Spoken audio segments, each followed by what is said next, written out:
তাহিনী সাহেবের মা পীরের এমন ভক্ত, মাজারের পীরের ভক্ত, যে স্বামী ছাড়তে পারবে, সন্তান ছাড়তে পারবে, ঘর বাড়ি ছাড়তে পারবে, কিন্তু পীর ছাড়তে পারবে না, মাজার ছাড়তে পারবে না। প্রিয় ভাইয়েরা, কখনো আমি কোনো ব্যক্তির নাম ধরে আজ পর্যন্ত কোনো মাহফিলে সমালোচনা করিনি, কিন্তু আজকে বলতে বাধ্য হচ্ছি।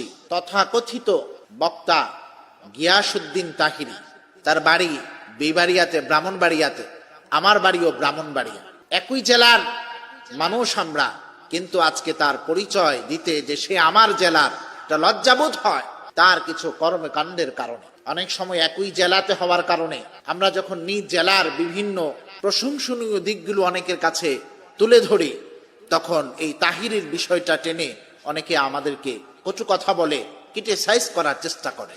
তিনি নিজেই বলেছেন তিনি কোনো হাফেজও না, কারিও না। যাই হোক, তিনি ইসলামী লেবাস লাগিয়ে পবিত্র মঞ্চ, মাহফিলের মঞ্চে কথা বলছেন বলুক, কিন্তু এই পবিত্র মঞ্চকে অপবিত্র করার অধিকার তাকে কেউ দেয়নি। তিনি এই পবিত্র মঞ্চতে বসে এমন কিছু কথা বলছেন, এমন কিছু কর্মকাণ্ড করছেন যেগুলো একজন আলেমের শানে যায় না, যেগুলো একজন মুমিন হিসাবে করতে পারে না। তার অনেক কথার মাধ্যমে মানুষের ঈমান নষ্ট হচ্ছে, ঈমান বিধ্বংসী কথাবার্তা বলছে। শায়েখ আহমদুল্লাহর বিষয়টা না হলে বাদই দিলাম আমি, এটা নিয়ে অনেক আলেম কথা বলেছে, কিন্তু সম্প্রতি তিনি মাহফিলের মঞ্চে অপ্রাসঙ্গিক ভাবে তিনি একটি হারাম গান বাজনার সাথে জড়িত একজন শিল্পী, কণ্ঠশিল্পী আসিফ, তার গান তিনি গেয়ে বসেছেন। প্রসঙ্গক্রমেও যদি বলতো তাহলে ধরে নিতাম যে সে একটা প্রসঙ্গক্রমে বলেছে।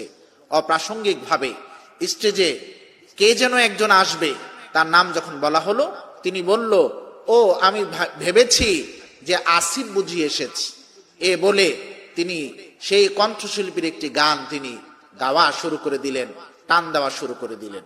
আচ্ছা, একটা পবিত্র মঞ্চ, মাহফিলের মঞ্চ, যেখানে যে কোরআনের তাফসীর করা হয়, সেখানে কিভাবে একজন কণ্ঠশিল্পী হারাম গান বাদ্য সংমিশ্রিত যে গান বাজনা করে, তার গান কিভাবে সে টান দেয়? আর সে দিবেই নাই কেন? তার ইতিহাস সম্প্রতি আমরা শুনলাম।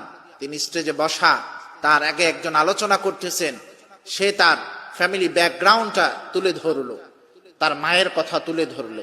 মা জাতিকে আমি সম্মান করি, শ্রদ্ধা করি, কিন্তু কিছু কর্মকাণ্ডের কথা না বললেই নয়।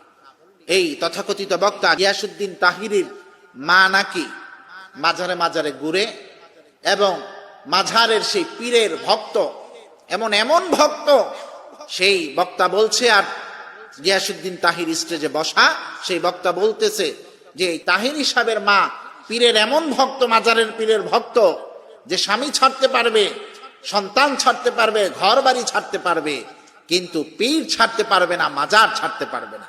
কি হাস্যকর কথা! আল্লাহ রাসূল হাদিসে বললেন, লা ইউমিনু আহাদুকুম হাত্তা আকুনা আহাব্বা ইলাইহি মিন ওয়ালিদিহি ওয়া ওয়ালাদিহি ওয়ান নাসি আজমাইন।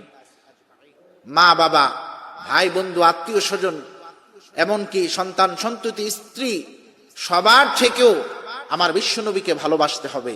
সেখানে বিশ্বনবীর ভালোবাসা রেখে পীরকে এমন ভালোবাসে, মাজারের পীরটাও সেই পীরের ভালোবাসায় নাকি বাবা মা ছেড়ে দিতে পারবে, ঘর বাড়ি ছেড়ে দিতে পারবে, সন্তান সন্ততি ছেড়ে দিতে পারবে, পীরকে ছাড়তে পারবে না, মাজারকে ছাড়তে পারবে না। তাহলে এই যদি হয় গাছ, তার গোটা এই গিয়াসউদ্দিন আর তাহিরি, সে কি হবে বলেন?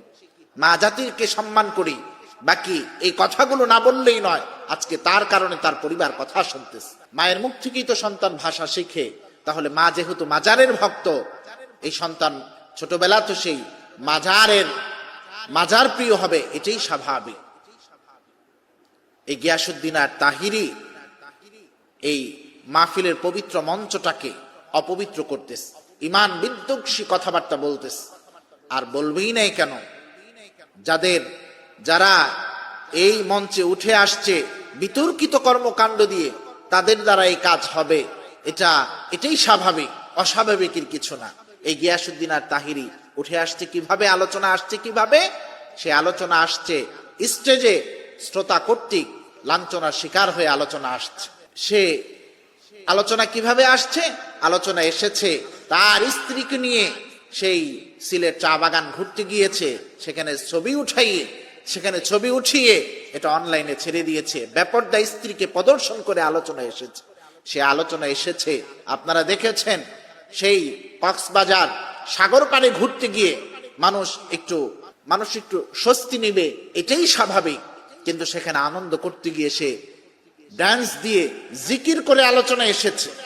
তাহলে জিকিরটাকে সে আনন্দের খোরাক হিসাবে মানুষের সামনে পেশ করেছে। যে ব্যক্তি শ্রোতা কর্তৃক লাঞ্ছনার মাধ্যমে আলোচনায় আসে, যে ব্যক্তি বেপরদায় স্ত্রীকে অনলাইনে প্রদর্শনের মাধ্যমে আলোচনায় আসে, যে ব্যক্তি জিকিরের নামে অশালীন কর্মকাণ্ড করতে পারে, তাহলে তার দ্বারা মাহফিলে আসিফের গান গাওয়া, মমতাজের গান গাওয়া এটা অস্বাভাবিক কিছু নয়। আমি জানি না বাংলাদেশের কিছু মাহফিল কর্তৃপক্ষ কিভাবে এই ধরনের বক্তাকে দাওয়াত দেয়। এজন্য আমি বলবো, তাহিরি যদি এই কর্মকাণ্ড ছেড়ে না দেয়, তাহলে আলেম ওলামা তার বিরুদ্ধে যেভাবে কথা বলতেছে, মানুষের ঈমান বাঁচানোর জন্য কথা বলেই যাবে। আর যদি তিনি তওবা করে ফিরে আসেন, সেটা ভিন্ন কথা। আল্লাহ তাআলা তাকে হেদায়েত দান করুন। জোরে পড়েন আমিন।